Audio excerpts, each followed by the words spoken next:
Assalamualaikum warahmatullahi wabarakatuh. Perkenalkan, saya Naura Jasmine dari kelas B, Prodi Pendidikan Masyarakat.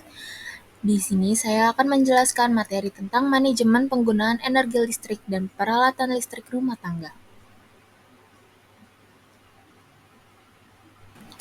Yang pertama, ada konsumsi listrik rumah tangga secara global. Secara global, konsumsi energi terus meningkat hampir setiap tahun selama lebih dari setengah abad terakhir, dengan peningkatan rata-rata 1% hingga 2% per tahun. Listrik merupakan salah satu komponen utama dari konsumsi energi total ini, yang mencakup penggunaan listrik untuk penerangan, pemanasan, pendinginan, dan perangkat rumah tangga lainnya. Sedangkan di Indonesia, pada tahun 2023, konsumsi listrik per kapitanya mencapai sekitar 1.337 kWh.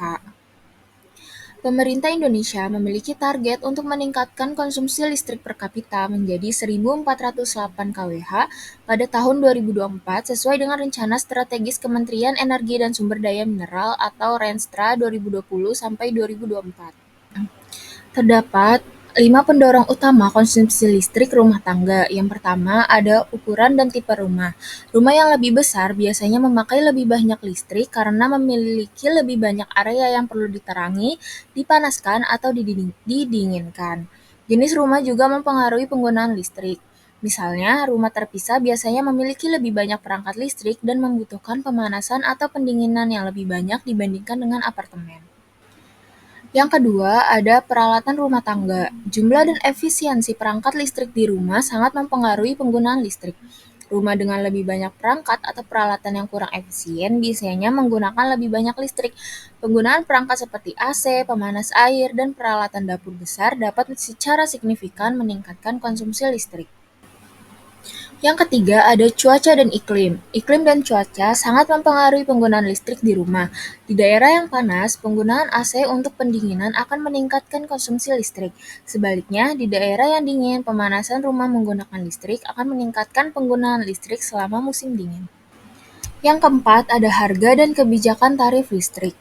Harga listrik dan kebijakan tarif seperti penetapan harga berdasarkan waktu penggunaan atau time of use pricing atau harga bertingkat atau increasing block pricing dapat mempengaruhi cara rumah tangga menggunakan listrik.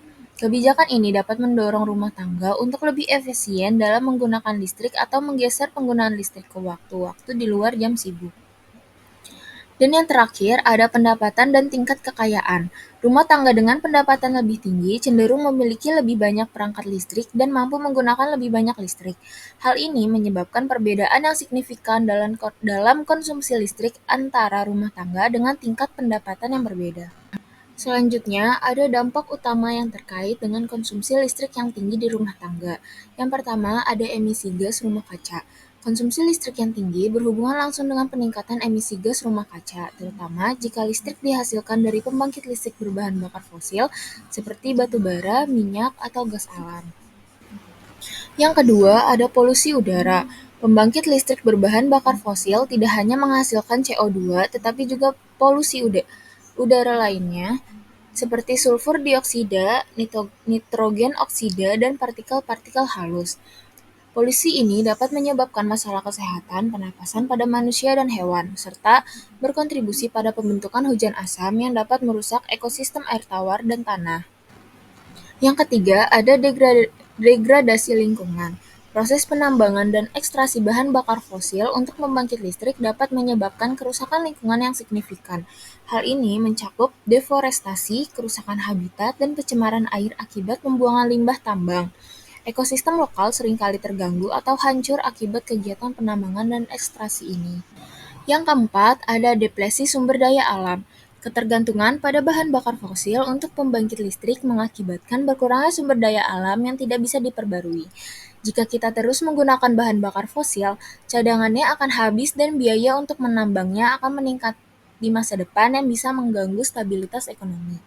Yang kelima, ada dampak pada air. Pembangkit listrik, terutama yang menggunakan tenaga nuklir dan bahan bakar fosil, membutuhkan banyak air untuk pendinginan. Hal ini bisa mengurangi ketersediaan air untuk kebutuhan lain dan menyebabkan tekanan pada sumber daya air lokal. Selain itu, air yang digunakan untuk pendinginan sering dikembalikan ke lingkungan dengan suhu yang lebih tinggi. yang bisa mengganggu ekosistem air. And the last one, ada limbah beracun. Pembangkit listrik tenaga nuklir menghasilkan limbah radioaktif yang sangat berbahaya dan perlu ditangani dengan hati-hati agar tidak mencemari lingkungan. Pengelolaan limbah ini membutuhkan teknologi canggih dan investasi besar untuk memastikan keamanan jangka panjang. Selanjutnya, ada pengaruh terhadap demand energi dan emisi karbon. Yang pertama, ada pengaruh permintaan energi keseluruhan. Konsumsi listrik rumah tangga merupakan salah satu komponen utama dari permintaan energi keseluruhan. Dengan peningkatan populasi dan standar hidup, permintaan listrik rumah tangga terus meningkat. Elektrifikasi transportasi seperti mobil listrik dan peningkatan penggunaan peralatan rumah tangga yang menggunakan listrik, seperti AC dan pemanas air, juga meningkatkan permintaan energi secara keseluruhan. Yang kedua, ada pengaruh terhadap emisi karbon. Sebagian besar listrik dihasilkan dari pembangkit listrik berbahan bakar fosil seperti batu bara, minyak, dan gas alam. Pembakaran bahan bakar fosil ini menghasilkan emisi karbon dioksida atau CO2 yang signifikan, yang merupakan gas rumah kaca utama penyebab perubahan iklim. Semakin tinggi konsumsi listrik rumah tangga, semakin besar emisi CO2 yang dihasilkan dari pembangkit listrik. Selanjutnya, ada tantangan dan hambatan. Berikut ada 4 tantangan dan hambatan yang dihadapi dalam menerapkan strategi manajemen listrik yang efisien di rumah tangga. Yang pertama, ada kurangnya kesadaran dan edukasi. Banyak rumah tangga kurang menyadari atau kurang tahu betapa pentingnya efisiensi energi dan bagaimana cara untuk mencapainya. Kekurangan program pendidikan dan kampanye kesadaran membuat banyak orang tidak mengerti manfaat serta cara untuk mengurangi konsumsi listrik mereka. Yang kedua, ada biaya awal yang tinggi.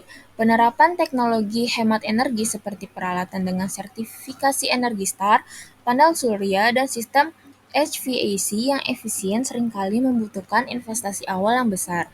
Meskipun teknologi ini dapat menghemat biaya dalam jangka panjang, biaya awal yang tinggi seringkali menjadi hambatan bagi banyak rumah tangga.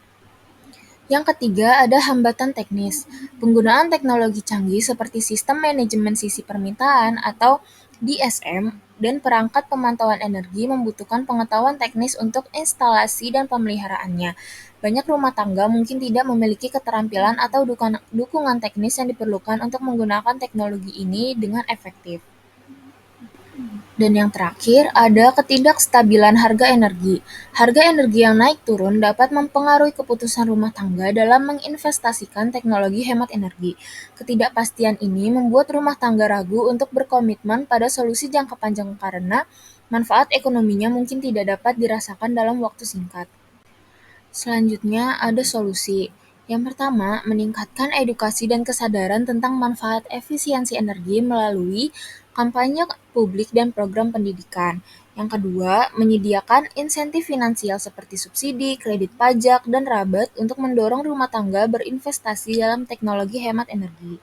Dan yang terakhir, menyediakan dukungan teknis dan pelatihan untuk instalasi dan pemeliharaan teknologi hemat energi. Sekian penjelasan materi dari saya, kurang lebihnya mohon maaf dan mari kita wujudkan dunia menjadi lebih baik.